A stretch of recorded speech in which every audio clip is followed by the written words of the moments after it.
So hello everyone, welcome to class number 2 of the chapter Fundamentals of Java Programming of class 12th IT subject code 802.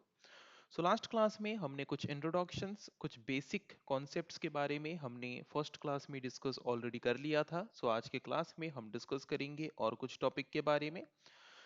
आज के class में हम पहले discuss करेंगे कि अगर हम जावा प्रोग्रामिंग लैंग्वेज यूज करके कोई भी प्रोजेक्ट डेवलप करना चाहते हैं, कोई भी एप्लीकेशन डेवलप करना चाहते हैं, तो उसके लिए हमें जावा प्रोग्राम लिखना पड़ेगा. और जावा प्रोग्राम को लिखने के लिए हमें चाहिए टेक्स्ट एडिटर. क्या चाहिए? Text editor. पर जावा प्रोग्राम हम जो लिखेंगे वो तो होता है हाई लेवल लैंग्वेज में, और high level language computer directly समझ नहीं पाता. उसको हमें फिर ट्रांसलेट करना होता है कि नहीं? तो उसके लिए हम यूज करते हैं compiler as well as interpreter, है कि नहीं?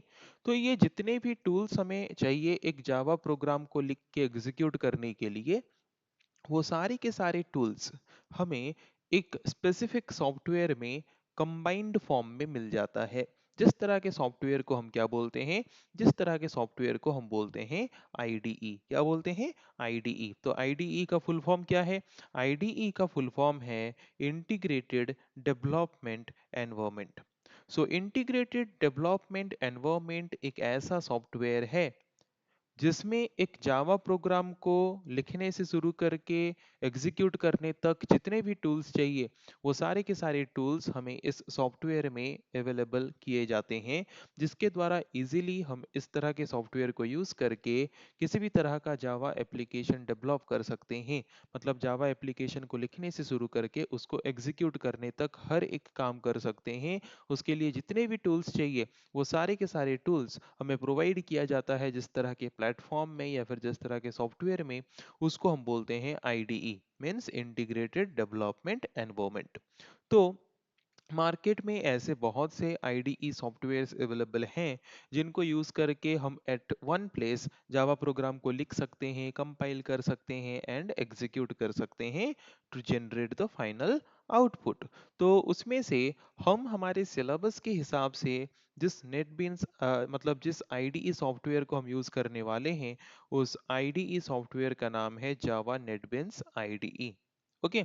सो ये एक open source and free software है. Open source and free software किसको बोलते हैं? ऐसा सॉफ्टवेयर जो सॉफ्टवेयर फ्रीली इंटरनेट में अवेलेबल हो एंड जिस सॉफ्टवेयर का जो प्रोग्राम होता है, मतलब उस सॉफ्टवेयर को डेवलप करने का जो कोड होता है वो कोड भी हमारे लिए अगर फ्रीली अवेलेबल है then that kind of software is known as open source and free software. Okay. तो नेटबीन्स आईडीई एक open source and free software है जिसको हम फ्रीली इंटरनेट से डाउनलोड करके यूज कर सकते हैं. क्या करने के लिए? जावा प्रोग्राम को लिख के उसको कंपाइल करके उसको एग्जीक्यूट करने के लिए to generate the final output. Okay. तो आई थिंक इतना क्लियर हो गया कि आईडीई क्या है. आईडीई एक प्लेटफॉर्म है जो हमें वो सारे के सारे टूल्स प्रोवाइड करता है जो सारे के सारे टूल्स हमें एक जावा एप्लीकेशन डेवलप करने के लिए चाहिए. तो जावा एप्लीकेशन डेवलप करने के लिए हमें क्या क्या कॉमन टूल्स चाहिए होते हैं?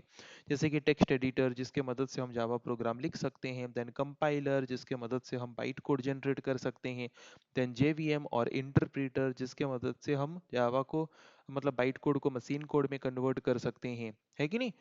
वैसे और भी बहुत सारे टूल्स हैं जैसे कि हम बोल सकते हैं अ, अ, जैसे कि हम बोल सकते हैं ग्राफिकल कंपोनेंट वाले टूल्स होते हैं, या फिर उसके साथ अगर हम बोल सकते हैं डिबगर्स होते हैं. ऐसे जितने भी टूल्स हमें चाहिए एक जावा एप्लीकेशन को डेवलप करने के लिए वो सारे के सारे टूल्स कंबाइनली हमें जिस प्लेटफॉर्म में मिलता है उस प्लेटफॉर्म को हम बोलते हैं आईडीई. तो मार्केट में ऐसे बहुत से आईडीई अवेलेबल हैं.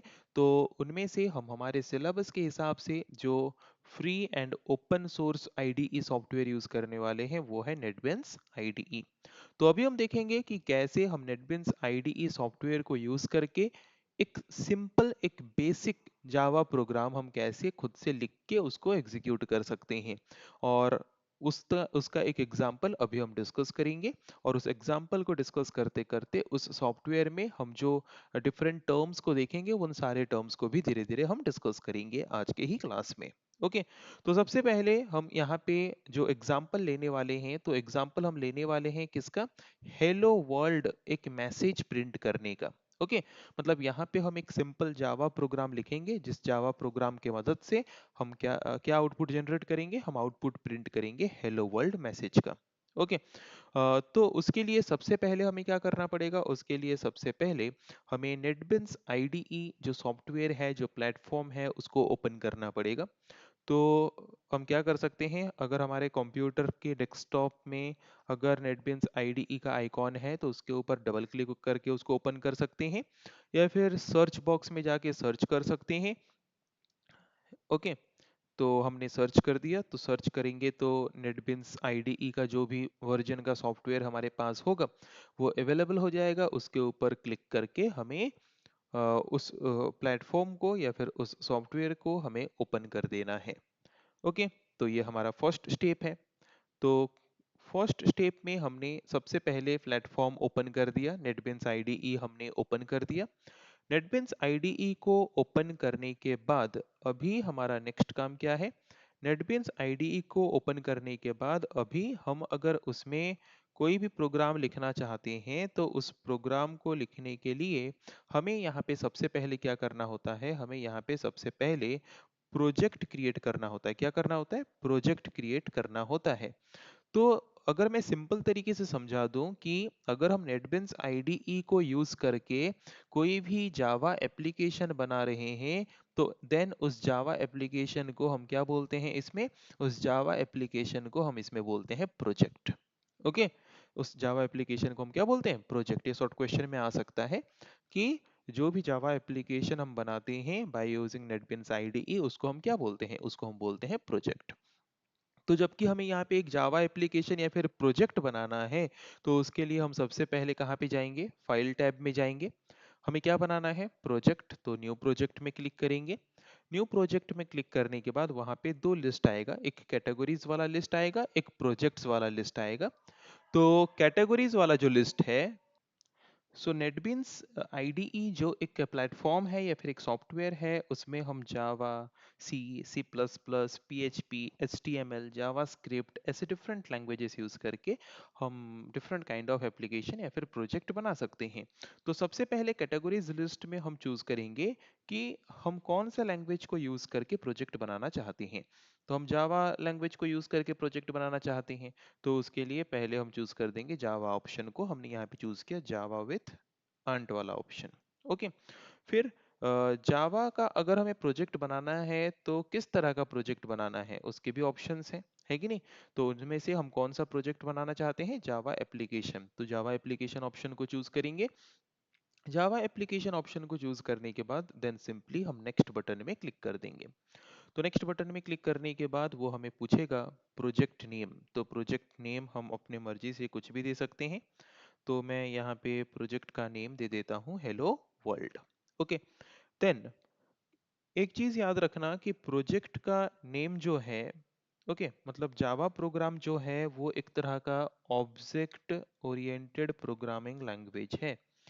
तो ऑब्जेक्ट ओरिएंटेड प्रोग्रामिंग लैंग्वेज का मतलब क्या है? अगर मैं बहुत ही सिंपल तरीके से बोलूं, ये एक ऐसा प्रोग्रामिंग लैंग्वेज है जो कि रियल वर्ल्ड कॉन्सेप्ट को बेस करके हमें प्रोग्रामिंग करने का फैसिलिटी प्रोवाइड करता है। ओके। मतलब ये ऑब्जेक्ट ओरिएंटेड प्रोग्रामिंग लैंग्वेज, हम उस तरह के प्रोग्रामिंग लैंग्वेज को बोलते हैं जिस तरह के प्रोग्रामिंग लैंग्वेज में हम प्रोग्राम लिखते हैं by using the concept of class and object. Okay. तो रियल वर्ल्ड में क्लास का जो मतलब है, हमारे जावा प्रोग्राम के अंदर भी क्लास का मतलब भी वही सेम है। इसीलिए बोला जाता है कि जावा प्रोग्रामिंग लैंग्वेज जो है वो रियल वर्ल्ड कॉन्सेप्ट को बेस करके ही हमें प्रोग्रामिंग करने का फैसिलिटी प्रोवाइड करता है। ओके। तो यहाँ पे मैंने जो प्रोजेक्ट बनाया, अगर प्रोजेक्ट का नेम और जावा में हम जो प्रोग्राम लिखेंगे क्लास बना के, उस क्लास का नेम, दोनों का नेम अगर हम सेम रखना चाहते हैं, देन ये चेकबॉक्स को हम टिक रहने देंगे। और अगर हम नहीं चाहते कि प्रोजेक्ट का नेम जो है वही क्लास नेम के हिसाब से रहे, तो हम इस चेकबॉक्स को अनचेक कर देंगे। ओके। तो हम चेक रहने देते हैं। बट एक चीज याद रखना कि शॉर्ट क्वेश्चन में पूछ सकता है कि project name and class name एक जावा प्रोग्राम का हमेशा सेम होना कंपलसरी है, तो this is false. Okay, same हम चाहे तो रख सकते हैं, but project name and class name same होना कंपलसरी नहीं है। ओके, अगर हम सेम रखना चाहते हैं तो क्रिएट मेन क्लास के चेकबॉक्स को हम टिक रखेंगे, अदरवाइज अनचेक कर देंगे। देन सिंपली हम यहाँ पे फिनिश बटन में क्लिक करेंगे। ओके, तो फिनिश बटन में क्लिक करने से क्या होगा, फिनिश बटन में क्लिक करने से हमारा जो प्रोजेक्ट है वो प्रोजेक्ट क्रिएट होके प्रोजेक्ट विंडो में अपीयर होगा। So as you can see in the project window, ये प्रोजेक्ट विंडो है जहाँ पे मैं माउस के द्वारा पॉइंट कर रहा हूँ, वो हमारा प्रोजेक्ट विंडो है। ओके, तो इस प्रोजेक्ट विंडो में हम देख सकते हैं हमने हेलो वर्ल्ड का प्रोजेक्ट हमने क्रिएट किया था, तो हेलो वर्ल्ड का प्रोजेक्ट हमारा क्रिएट हो गया। उसके एरो सिंबल में क्लिक करेंगे तो उसके अंदर हमें दिख सकता है वहाँ पे हमारे जो प्रोजेक्ट के अंदर हमारा यहाँ पे फाइल क्रिएट हो चुका है। ओके, तो जब भी हम एक प्रोजेक्ट क्रिएट करते हैं तो प्रोजेक्ट के अंदर एक फाइल क्रिएट होता है, जिस फाइल को हम बोलते हैं सोर्स कोड फाइल। जिस फाइल को हम क्या बोलते हैं, सोर्स कोड फाइल। तो उस फाइल के अंदर क्या स्टोर होगा, हम जो जावा प्रोग्राम लिखेंगे वो जावा प्रोग्राम सेव होके उस फाइल के अंदर स्टोर होगा। ओके, लास्ट क्लास में हमने डिस्कस किया था ना कि जो भी जावा प्रोग्राम हम लिखते हैं या फिर हाई लेवल प्रोग्रामिंग लैंग्वेजेस को यूज करके हम जो भी प्रोग्राम लिखते हैं, तो उस फाइल को, जिस फाइल में हम उस प्रोग्राम को लिख के स्टोर करके रखते हैं, उस फाइल को हम क्या बोलते हैं, सोर्स कोड फाइल।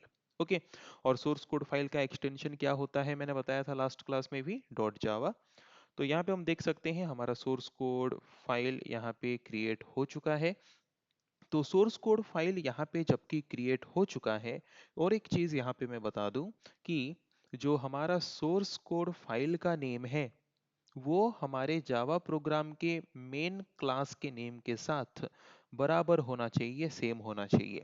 ओके, ये याद रखना। मैंने थोड़ी देर पहले और एक चीज भी बताया था कि project name and class name या फिर project name and file name same होना कंपलसरी नहीं है, बट जो फाइल नेम है, source code file name and main class name है कि नहीं, जावा प्रोग्राम का जो क्लास नेम है और सोर्स कोड फाइल नेम है, ये दोनों सेम होना कंपलसरी है।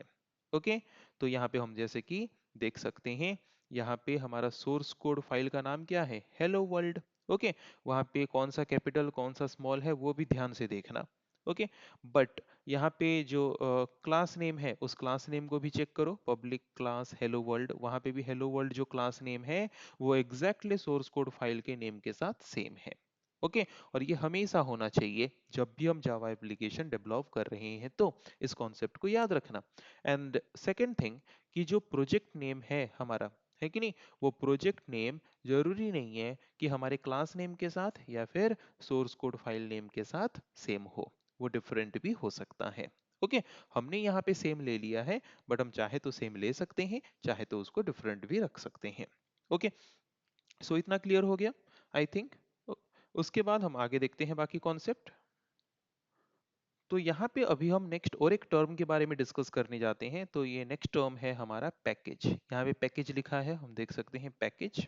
ओके, तो ये पैकेज एक्चुअली होता क्या है, व्हाट इज पैकेज, और पैकेज का नाम भी यहाँ पे ऑटोमेटिक क्या आ गया, हेलो वर्ल्ड।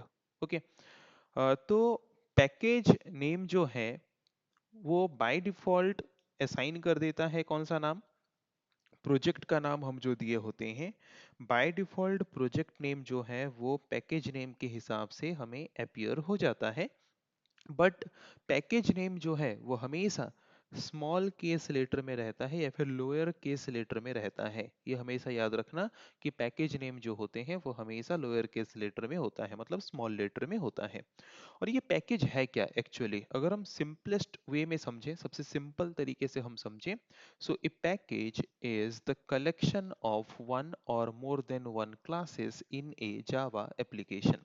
सो एक जावा एप्लीकेशन हम जो डेवलप करते हैं, तो एक जावा एप्लीकेशन में one or more than one classes हो सकते हैं, और उन collection of one or more than one classes can be stored with in A package. Okay, मतलब एक पैकेज के अंदर हम एक या फिर एक से ज्यादा क्लासेस को यूज कर सकते हैं, या फिर एक से ज्यादा क्लासेस को इंक्लूड कर सकते हैं. So we can simply say package is a collection of one or more than one classes in a Java program or in a Java application. Okay, simple term से पैकेज क्या है समझ आ गया. और पैकेज नेम हमेशा small letter means lower case letter में रहना चाहिए. ओके, देन उसके बाद हम नेक्स्ट, जैसे कि मैंने बोला था, जावा एक ऑब्जेक्ट ओरिएंटेड प्रोग्रामिंग लैंग्वेज है. ऑब्जेक्ट ओरिएंटेड प्रोग्रामिंग लैंग्वेज मतलब एक ऐसा प्रोग्रामिंग लैंग्वेज जो हमें अलाउ करता है क्लास एंड ऑब्जेक्ट के कॉन्सेप्ट को यूज करके प्रोग्राम लिखने के लिए. तो ये क्लास क्या है, ऑब्जेक्ट क्या है, इसके बारे में हम आगे तो डिटेल्स में डिस्कस करेंगे ही. बट यहाँ पे जबकि हम शुरू कर रहे हैं तो मैं शॉर्टली थोड़ा बहुत बता देता हूँ कि जब भी हम कोई जावा प्रोग्राम लिखते हैं, हमेशा जावा प्रोग्राम हमारा शुरू होता है क्लास से. Without class we are unable to write Java program. Class के बिना हम जावा प्रोग्राम लिख नहीं सकते. जैसे कि हमने जो यहाँ पे हेलो वर्ल्ड एक सोर्स फाइल क्रिएट किया, हम यहाँ पे देख सकते हैं कि बाय डिफॉल्ट हमारा एक क्लास यहाँ पे क्रिएट हो चुका है. ओके, जो कि सोर्स कोड फाइल के नेम के साथ क्लास का नेम सेम है.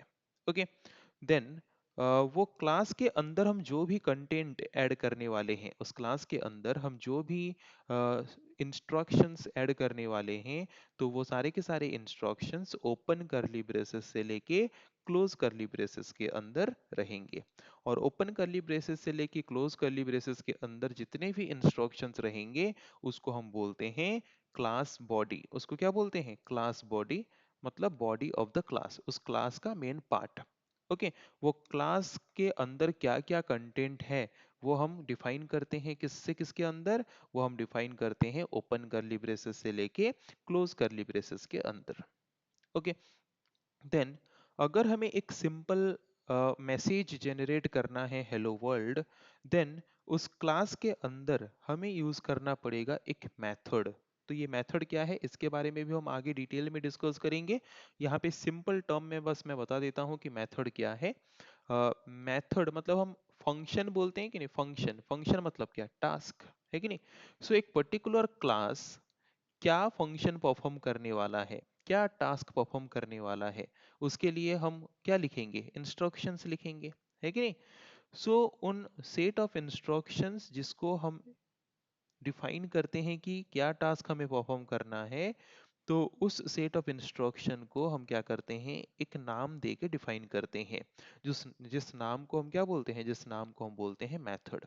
ओके, सो मेथड क्या है, method is A group of instruction that is defined within the open and close curly braces. Okay, so method एक क्या है, ब्लॉक ऑफ इंस्ट्रक्शंस हैं या फिर ग्रुप ऑफ इंस्ट्रक्शंस हैं जो बताते हैं एक पर्टिकुलर क्लास को क्या टास्क परफॉर्म करना है. ओके, सो हर एक जावा प्रोग्राम में एटलीस्ट एक फंक्शन होना जरूरी है, एक मेथड होना जरूरी है. कौन सा मेथड है वो है मेन मेथड. ओके, हर एक जावा प्रोग्राम में एक मेथड होना जरूरी है, वो मेथड है मेन मेथड. तो हम जैसे कि यहाँ पे देख सकते हैं इसमें भी हमारा एक मेन मेथड है, ये है हमारा मेन मेथड. तो जब भी कोई जावा प्रोग्राम लिखोगे, हर एक जावा प्रोग्राम में ये जो मेन मेथड है ये होना कंपलसरी है. तो मेथड क्या है मैंने बताया, method is a block of instruction that defines what task that we want to perform through this Java program. उस जावा प्रोग्राम के द्वारा हम क्या टास्क परफॉर्म करना चाहते हैं, उसके लिए जो हम ग्रुप ऑफ इंस्ट्रक्शन या फिर ब्लॉक ऑफ इंस्ट्रक्शन लिखते हैं, वो हम जिस एरिया में लिखते हैं या फिर वो हम जिस नाम से डिफाइन करते हैं उसको बोला जाता है मेथड.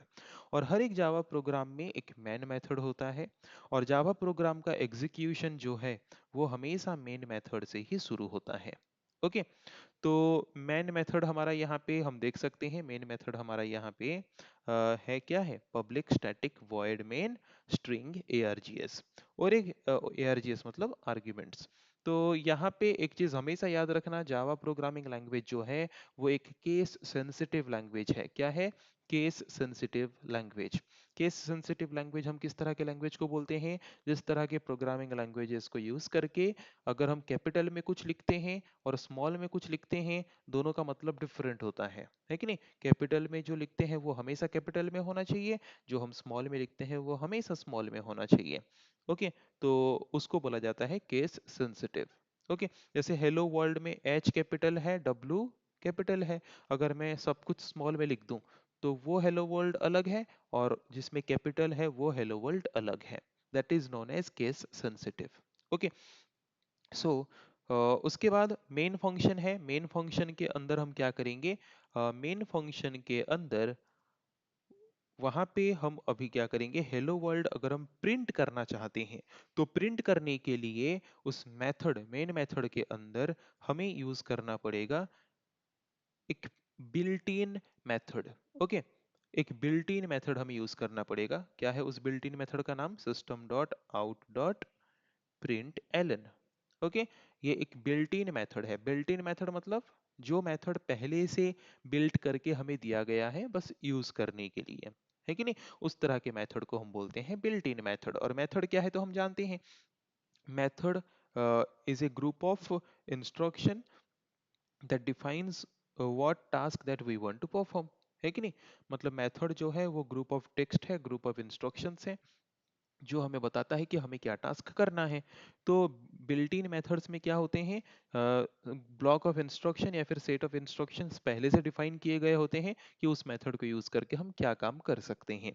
तो system dot out dot print Elon जो मेथड है उसको यूज करके हम क्या कर सकते हैं? अगर हम प्रोग्राम को रन करके कोई मैसेज, कोई मतलब इंफॉर्मेशन डिस्प्ले कराना चाहते हैं तो वो हम इस मेथड के द्वारा कर सकते हैं। तो हमें क्या मैसेज दिखाना था? Hello world. तो उसके लिए हम डबल कोटेशन लेंगे। जब भी हमें कोई मैसेज, सिंपल मैसेज दिखाना हो, टेक्स्ट मैसेजेस दिखाने हो, तो उसको हम डबल कोटेशन के अंदर रखते हैं। तो डबल कोटेशन के अंदर यहाँ पे मैंने लिखा हेलो वर्ल्ड। ओके, तो इस हेलो वर्ल्ड को वो मैसेज के हिसाब से एज ए आउटपुट हमें प्रिंट करके देगा। ओके, और मेथड के अंदर जो भी कंटेंट हम ऐड करते हैं वो भी उस मेथड का ओपन करली ब्रेसेस से लेके क्लोज करली ब्रेसेस के अंदर रहता है, जिसको हम बोलते हैं मेथड बॉडी। जिसको हम क्या बोलते हैं? जिसको हम बोलते हैं मेथड बॉडी।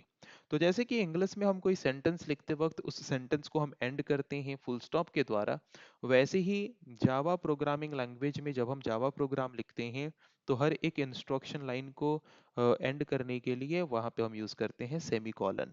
ओके, तो जैसे कि यहाँ पे हमने system dot out dot print Elon use किया, उसको एंड करने के लिए हमने यूज किया है वहां पे सेमी कॉलन। तो अगर हम वहां पे सेमी कॉलन यूज नहीं करेंगे तो वो हमें एक एरर मैसेज जनरेट करेगा।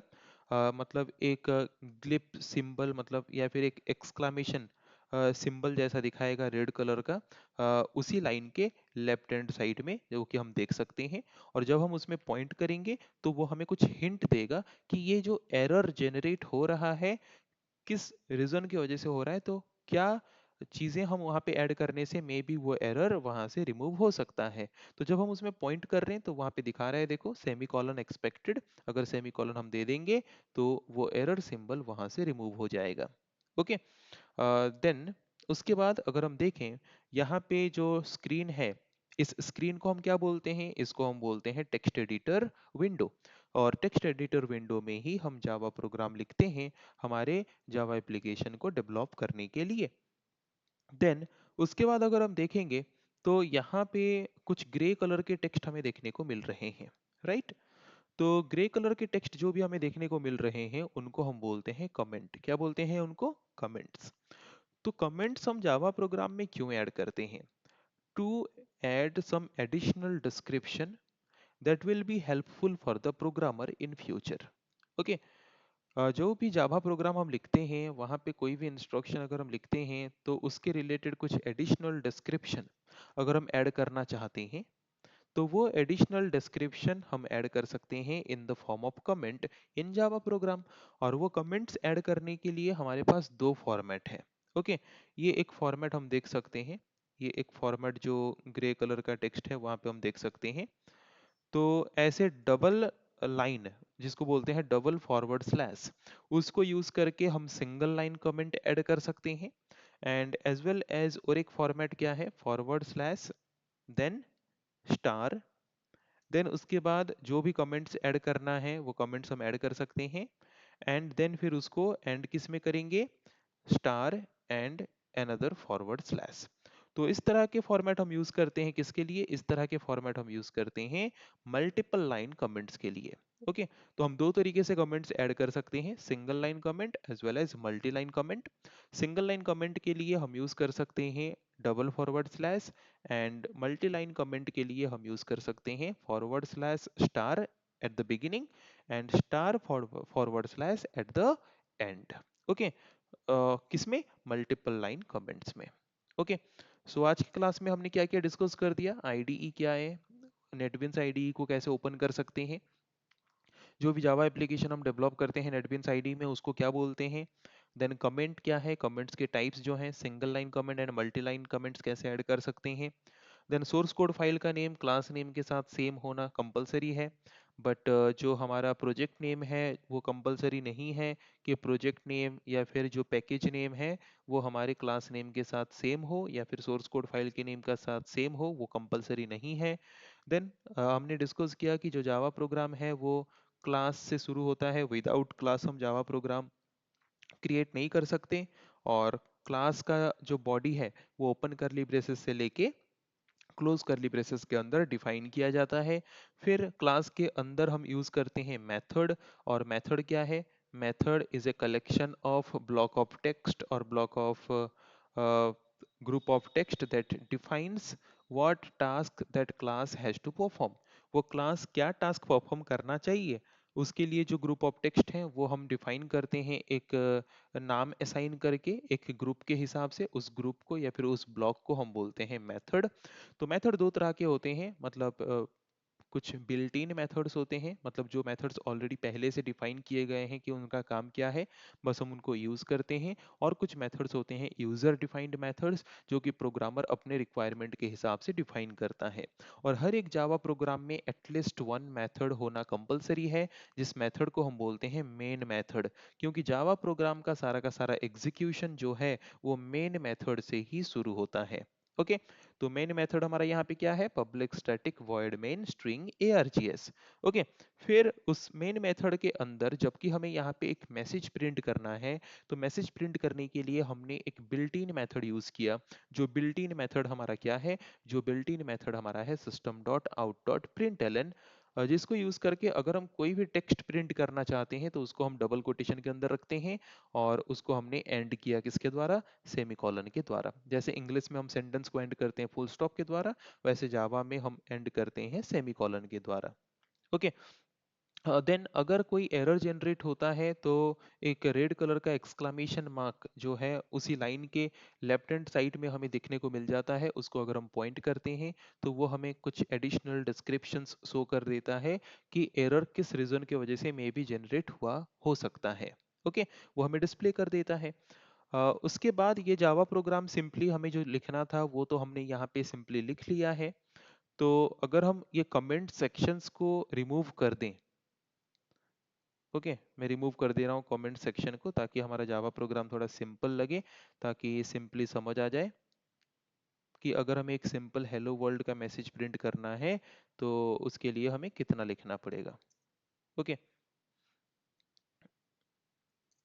तो यहाँ पे मैंने सिंपली फॉर्मेट कर दिया है उसको, as we can see here. जैसे कि अगर हम देखें यहाँ पे ये पैकेज जो है वो बाय डिफॉल्ट आता है कि नहीं, और पैकेज का नेम जो है वो स्मॉल लेटर में होता है, और पैकेज का नेम जो है वो प्रोजेक्ट के नेम के साथ सेम होता है। हम चाहे तो प्रोजेक्ट पैकेज नेम लिख सकते हैं, नहीं लिखने से भी चलेगा। देन उसके बाद class, without class Java program हम बना नहीं सकते, तो public class, class name must be same with source code file name. Okay, तो जावा केस सेंसिटिव है, जहाँ पे स्मॉल है वहाँ पे हमेशा स्मॉल रहना चाहिए, जहाँ पे कैपिटल है हमेशा कैपिटल होना चाहिए। देन उसके बाद क्लास के बॉडी को हम ओपन करेंगे, ओपन करली ब्रेसेस के द्वारा। फिर उसके अंदर हम मेन मेथड को यूज करेंगे जो है public static void main string args। फिर मेन मेथड की बॉडी को ओपन करेंगे ओपन करली ब्रेसेस के द्वारा। मेन मेथड की बॉडी को ओपन करने के बाद उसके अंदर हम यूज करेंगे बिल्ट इन मेथड। क्या है वो built in method? System dot out dot print Elon. Okay, और उसके अंदर जो भी मैसेज हम प्रिंट करना चाहते हैं उसको हम टाइप करेंगे और उस लाइन को एंड करेंगे सेमीकोलन के द्वारा। देन मेथड को हमने ओपन किया था लास्ट में, तो जो लास्ट में ओपन हुआ होगा उसको सबसे पहले क्लोज करेंगे, जिसको हम बोलते हैं last in first out. Okay, मतलब जो सबसे लास्ट में ओपन हुआ होगा सबसे पहले उसको क्लोज करोगे। फिर उसके बाद जो मतलब उससे पहले जो ओपन हुआ होगा फिर उसको जाके क्लोज करोगे। जैसे कि घर पे अगर हम मेन गेट को ओपन करते हैं, एक सिंपल एग्जांपल दे रहा हूं, अगर मुझे 5 दरवाजे वाले एक रूम में एंटर करना है कि नहीं, तो सबसे पहले जो पहला गेट होगा उसको ओपन करेंगे, देन दूसरा गेट ओपन करेंगे, देन तीसरा गेट ओपन करेंगे, देन फोर्थ गेट ओपन करेंगे, देन फिफ्थ गेट ओपन करेंगे। और जब हम रिटर्न आएंगे तो पहले फिफ्थ गेट को क्लोज करके आएंगे, देन फोर्थ गेट को क्लोज करके आएंगे। मतलब जो गेट सबसे लास्ट में हम ओपन किए थे उसको पहले क्लोज करके आएंगे। एग्जैक्टली सेम कॉन्सेप्ट हम यहाँ पे भी यूज करते हैं। तो इस तरीके से हमने एक सिंपल प्रोग्राम तो लिख लिया। उस सिंपल प्रोग्राम को हम अभी सेव कर लेंगे। तो कैसे सेव करेंगे? फाइल, देन फाइल में जाने के बाद वहां पे सिंपली सेव ऑप्शन है, सेव ऑप्शन में हम क्लिक कर लेंगे तो hello world डॉट जावा के नाम से हमारा फाइल सेव हो जाएगा। सेव होने के बाद उसके बाद हम इसको क्या कर सकते हैं? हम इसको रन कर सकते हैं आउटपुट जनरेट करने के लिए। तो उसके लिए हम रन में जाएंगे। ओके, तो रन में जाने के बाद वहां पे रन फाइल उसमें हम क्लिक कर सकते हैं, या फिर रन प्रोजेक्ट उसमें भी हम क्लिक कर सकते हैं, या फिर शॉर्टकट की शिफ्ट प्लस F6 यूज कर सकते हैं, या फिर F6 शॉर्टकट की भी यूज कर सकते हैं। और यहाँ पे जो ग्रीन कलर का बटन है उसको भी हम यूज कर सकते हैं क्योंकि वो रन प्रोजेक्ट का सिंबल है। ओके, तो हम रन फाइल में जाते हैं और इसको रन करते हैं, और रन करने के बाद हम यहाँ पे नीचे देख सकते हैं हमारा जो आउटपुट है हेलो वर्ल्ड वो यहाँ पे प्रिंट होके आ चुका है। ओके, सो आई होप सबको क्लियर हो गया होगा कि एक सिंपल जावा प्रोग्राम हम नेटबीन्स आईडी को यूज करके कैसे लिख सकते हैं हेलो वर्ल्ड मैसेज प्रिंट करने के लिए। और इस कॉन्सेप्ट, ये तो एग्जाम्पल जो था ये तो छोटा था, पर इसमें बहुत सारा कॉन्सेप्ट हमने जो डिस्कस किया वो समझना जरूरी है, उसको याद रखना जरूरी है। तो यहाँ पे और एक छोटा सा कॉन्सेप्ट मैं समझा देता हूँ कि यहाँ पे जो हमने प्रिंट एलन लिया है, प्रिंट एलन का मतलब है प्रिंट लाइन।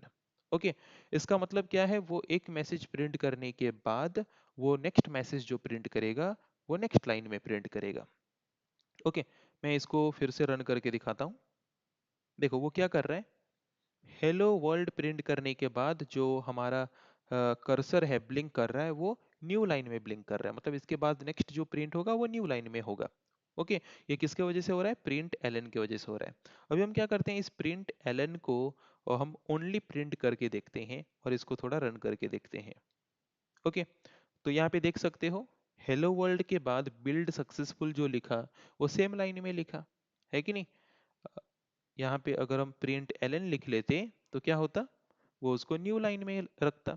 सो इसका मतलब हम क्या समझे कि प्रिंट एलन और प्रिंट के बीच डिफरेंस ये है कि प्रिंट एलन अगर हम यूज करते हैं तो वो प्रिंट करने के बाद न्यू लाइन में मूव कर जाता है मैसेज को प्रिंट करने के बाद। बट अगर हम प्रिंट लिखते हैं तो वो मैसेज को प्रिंट करने के बाद जो उसका मतलब वो एग्जिट भी करता है वही सेम लाइन में रह के ही एग्जिट करता है। This is the difference between print ln and print.